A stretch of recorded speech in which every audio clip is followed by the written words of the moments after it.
Halo, selamat pagi teman-teman. Kembali dengan saya Alvin Lim. Teman-teman, ingat nggak waktu itu ketika saya baru keluar dari tahanan, saya memberitahukan bahwa di Lapas Sukamiskin sedang ada diskon program besar-besaran, teman-teman ya. Di mana sebagian besar napi tipikor di sana yang banyak duit ya tentunya ya, itu selalu menyogok untuk keluar dari tahanan. Rate-nya itu 50 juta untuk 10 hari ya. 50 juta untuk 10 hari. Jadi biasanya mereka itu dalam setahun bisa setengah tahunnya tuh keluar di luar di situ ya. Mereka bayar ke lapas, pergi keluar, nanti alasannya sakit atau citos di situ cito izin izin berobat, tapi itu disalahgunakan teman-teman. Jadi sebenarnya mereka bukan izin berobat, mereka itu hanya tidak mau berada di dalam tahanan. Jadi mereka bebas keluar, dikawal, tapi pengawalnya pun bisa dikasih uang teman-teman ya untuk supaya udahlah kamu nggak usah iniin, nanti 10 hari baru ketemu lagi. Nah, kalau misalnya ada sidak atau apa, baru mereka diberitahukan buru-buru datang ke lapas di situ ya kan untuk dicek. Selain dari situ mereka kucing-kucingan ya. Hal ini sudah saya informasikan dan bukanlah pepesan kosong teman-teman ya. Saya nggak suka menyebarkan hoak atau menyebarkan sebuah berita palsu. Yang saya dapatkan ini ketika saya di Lapas Salemba, saya mendapat menerima banyak tawaran teman-teman ya dari orang-orang yang datang ke Lapas Salemba yang mereka sedang bersidang. Jadi dia tadinya di Sukamiskin, ditangkap di Sukamiskin, tapi karena sidang dia ditaruh di Salemba untuk sementara untuk dalam persidangan aja. Nah, di situ kita banyak berbicara teman-teman ya. Dan terbukti juga di Lapas Cipinang ketika saya pindah ke Lapas Cipinang sudah 2 orang pindah dari Lapas Cipinang ke Lapas Sukamiskin, yaitu Beni Cokro sama Surya Darmaji teman-teman ya. Jadi kalau dilihat kebanyakan tahanan tipikor itu yang punya uang atau yang berkuasa itu mereka tidak suka berada di tempat-tempat yang spotlight, contoh di Jakarta, di Cipinang, di Salemba, karena itu paling banyak mendapatkan pengawasan teman-teman ya. Jadi mereka lebih pergi ke daerah-daerah. Ya, kita lihat ada yang ke Gunung Sindur di situ, ada yang Gunung Sindur seperti Hendy Surya itu di Gunung Sindur, ada yang ke Lapas Cibinong di situ ya, seperti Fendi Sambo, ada yang ke Sukamiskin. Jadi tempat-tempat yang agak jauh dari keramaian kota sehingga lepas dari pengawasan yang ketat, teman-teman ya. Itu memang dilakukan oleh beberapa oknum-oknum ya. Nah, teman-teman, dulu ketika saya bilang seperti itu, banyak yang mencibir saya. Saya dicaci maki, dihina, ya, dibilang nyebarin hoak, dibilang mana buktinya, ono ini, ya kan. Saya padahal sudah menantang mereka. Kalau memang mau berikan saya bukti, ya kan, mau saya berikan bukti, berikan saya kewenangan. Berikan saya kewenangan, ya kan. Kewenangan apa? Untuk menindak, untuk pengawasan. Sehingga dengan adanya kewenangan saya bisa memberikan bukti tersebut. Karena kalau tidak ada kewenangan, ya kita baru datang mau berkunjung aja nggak dikasih masuk. Bagaimana kita mau kasih bukti? Karena buktinya itu pelanggaran-pelanggaran itu ada di dalam lapas, di dalam rutan mereka, teman-teman ya. Itu saya bisa buktikan. Ya banyak surat-surat palsu, banyak izin-izin sakit yang palsu di situ ya. Itu ada semua di dalam sana. Tapi kan mereka main kucing-kucingan lah, saling menutupi. Bahkan ada yang bilang, Alvin Lim itu gila katanya, ya kan? Kita kita dengar seorang menteri waktu itu Menkumham bilang seperti itu ke saya kan. Ketika saya membongkar adanya dugaan permainan oknum, bukannya diperiksa, bukannya ditanyain, bukannya apa namanya diproses bener atau enggak, malah saya dibilang gila ya kan. Kalau gila kan berarti dia kagak bakal mungkin mau menindaklanjuti aduan dari orang gila toh ya buat apa kita mengadu kalau belum apa-apa sudah disebut seorang gila ya. Ada lagi menteri yang bilang saya ini nyebarin hoak ya kan. Oh Alvin, apa itu Alvin? Nggak bener dia begini bicara juga di apa namanya podcastnya Denny Sumargo di situ ya, teman-teman tahu Menko Polhukam yang akhirnya dia mencalonkan diri sebagai wakil presiden, dan saya sudah bilang teman-teman, kalau sampai terpilih potong kuping saya. Kenyataannya nggak terpilih toh di situ. Kita sudah bisa lihat teman-teman ya, di mana seorang pejabat yang terlalu angkuh, yang tidak mau mendengar aspirasi masyarakat, ujung-ujungnya akan ketahuan juga, busuknya itu akan ketahuan, jerohannya akan ketahuan. Akhirnya sekarang ketika kalah, lihat mukanya, nggak dapat jabatan, ya kan, melengos doang, sekarang kerjaannya melengos, ya akhirnya jadi orang yang skeptik nantinya. Itu adalah apa? Karena ketidaksiapan hatinya untuk menjadi seorang pejabat, teman-teman ya. Tapi saya bukan berbicara tentang Mahfud kali ini, teman-teman ya. Saya mau bicara tentang yang saya bilang itu, teman-teman. Jadi setiap kali saya bilang sesuatu, saya bingung kenapa kok pemerintah tuh kagak mau benar-benar serius menindaklanjuti, teman-teman ya. Padahal bukti datang muncul dan muncul lagi. Ini saya salah satu bukti, teman-teman, bahwa Alvin Lim itu tidak berbicara hoak ya, dan yang dikatakan oleh Alvin Lim ini adalah kebenaran dan keadilan, teman-teman ya. Ketika saya bilang lapas Sukamiskin itu ada izin-izin keluar, ada oknum-oknum tersebut ya. Ini sekarang buktinya, teman-teman. Kalau kita lihat, ini ada berita di TV One, teman-teman ya. Inilah rekan lihatkan Mardani Maming, mantan Bupati Tanah Bumbu, dengan leluasa bepergian ke Bandara Internasional Samsudin Nur, Banjarmasin. Padahal Mardani semestinya saat ini mendekam di Lapas Kelas 1 Sukamiskin, Bandung, Jawa Barat, lantaran berstatus narapidana kasus korupsi izin usaha pertambangan di Tanah Bumbu, Kalimantan Selatan. Mardani diduga hendak terbang dari Banjarmasin menuju Surabaya, Jawa Timur. Kalapas Kelas 1 Sukamiskin, Wahid Wibowo membantah Mardani sedang pelesiran di Banjarmasin. Ia menyatakan mantan bendahara PBNU itu melakukan perjalanan dari Banjarmasin ke Surabaya untuk keperluan sidang peninjauan kembali atau PK.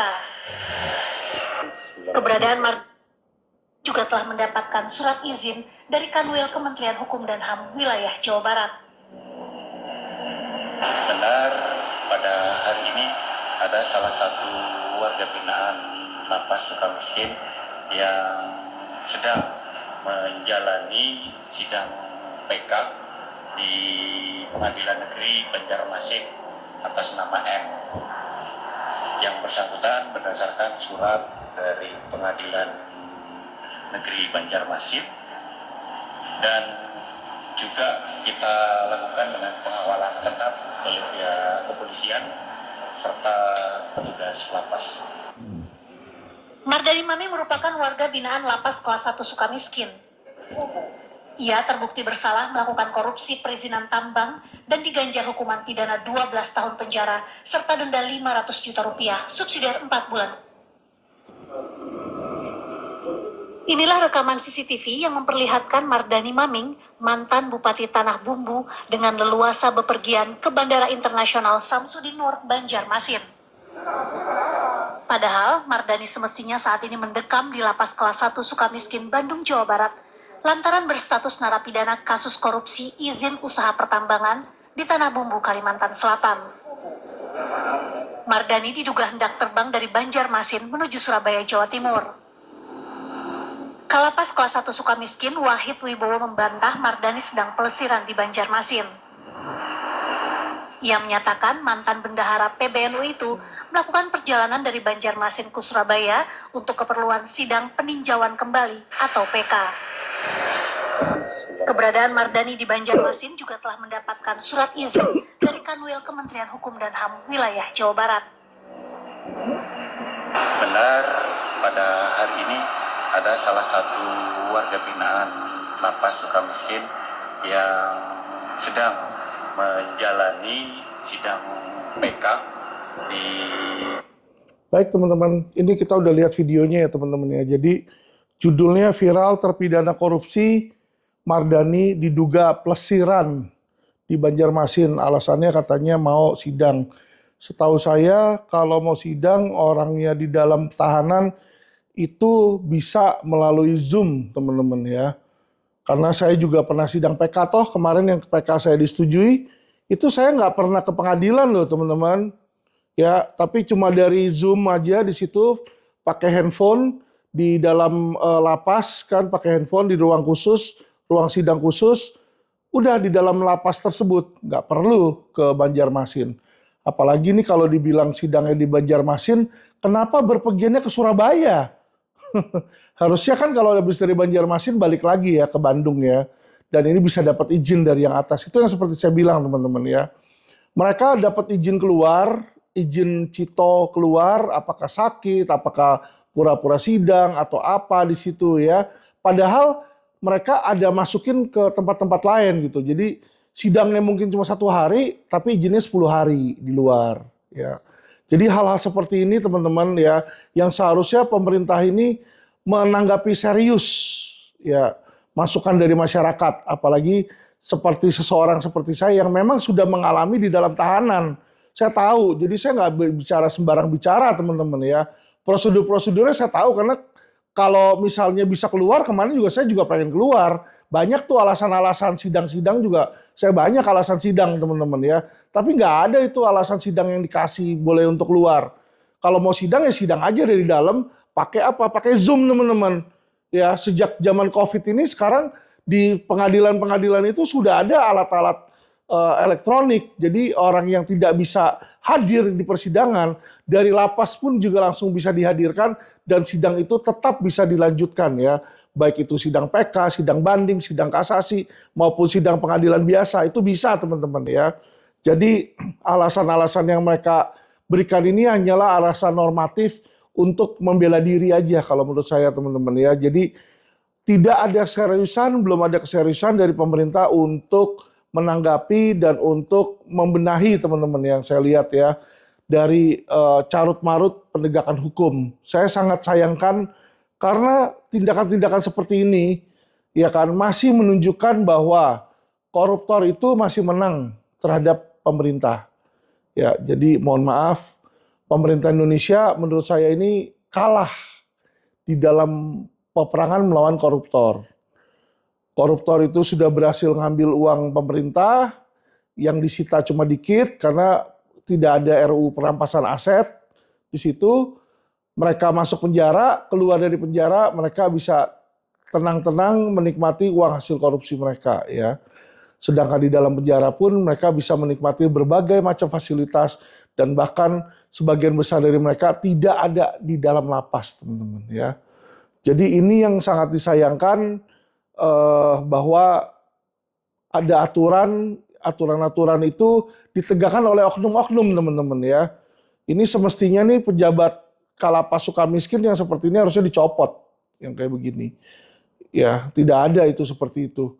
Nggak boleh itu ada seperti itu. Orang-orang keluar sembarangan, apalagi kalau tadi teman-teman lihat, tidak ada di borgol, tidak ada memakai baju tahanan di situ. Padahal ada SOP-nya loh, kalau ke pengadilan pun kan tahanan itu kan di borgol. Ini kalau kita lihat tadi kan dengan lalu lalang dengan bebasnya mereka bisa berpergian seperti itu tanpa borgol dan tanpa baju tahanan teman-teman ya, sangat disayangkan. Tapi balik lagi teman-teman, saya ini hanya seorang advokat ya yang cinta pada negara Indonesia, yang melindungi masyarakat, yang membantu membela masyarakat. Saya punya kewenangan terbatas teman-teman. Saya nggak bisa menangkap mereka. Saya nggak bisa menyidik koruptor-koruptor ini. Jadi kalau koruptor ini melanggar, dia pergi keluar kota kemana, saya ketemu pun di tengah jalan, saya nggak bisa nangkep teman-teman. Karena itu bukan kewenangan advokat, ya, itu kewenangan dari polisi, kewenangan KPK.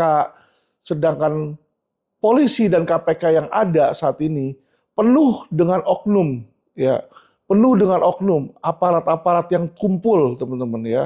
Kita tahu sendiri, bahkan KPK itu belasan petugas rutan KPK aja terbukti melakukan pungli, teman-teman ya.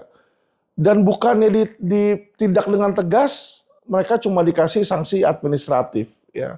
Sangat disayangkan, tapi balik lagi teman-teman, saya bukan pejabat, saya bukan yang punya kewenangan, jadi yang bisa saya lakukan semaksimal saya adalah berteriak memberitahukan ini loh ada yang nggak benar, ini loh ada yang nggak benar, dengan harapan pemerintah dan pejabatlah yang mendengarkan hal tersebut dan membenahi.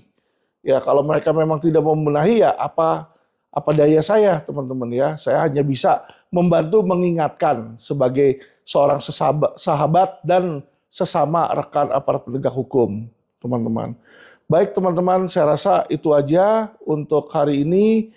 Saya tidak mau berpanjang lebar. Semoga masukan saya ini bisa berguna bagi para pejabat.